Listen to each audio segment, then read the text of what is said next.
Good morning and welcome to 3 Minutes on Markets and Money. It's the first trading day of the year. What does that mean for the markets and your money? That's up next.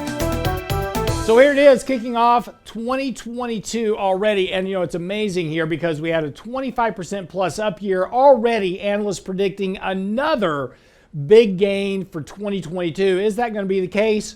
Who knows? You can't really predict that far out in the markets anyway, but what we do know is that the first 5 days of January tend to be fairly positive as mutual funds are getting positioned for the new year. However, going back to 1999, the month of January has about a 50% chance of being positive. Going back to 1964, it's been about a 60% positive rate. So just barely better than a coin flip that the month of January will be positive.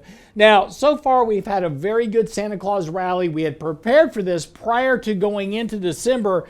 Got a little bit of a bumpy start here, but ultimately the markets did finish higher into the end of the year. However, markets are now back to very overbought levels. This morning we're going to be challenging that upper end of deviations from the 50-day moving average.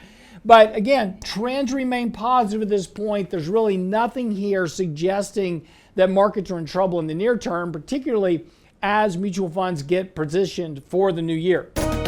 Furthermore, as we have talked about often, our money flow signal has also trended positive. We're now moving back into more overbought levels for our money flow indicator, suggesting that there's not a tremendous amount of upside for stocks here at this point. Yes, we could move up into this 3 standard deviation territory of the markets. That's possible.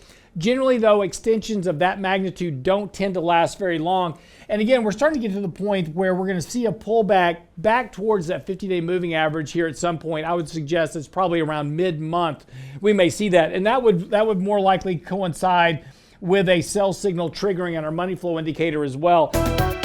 Money flows on the short term are improving, but the market is overbought here as well. So again, not a lot of upside here in the short term, but again, positioning coming out of last year still suggests that markets have some upside bias here, at least in the first 5 days.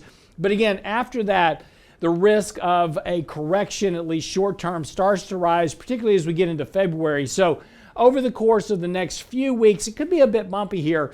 Coming into the year in an overbought position suggests that upside's limited, as I said, and also will provide an opportunity potentially to add some exposure later in the month on a pullback that gets us back into some oversold territory.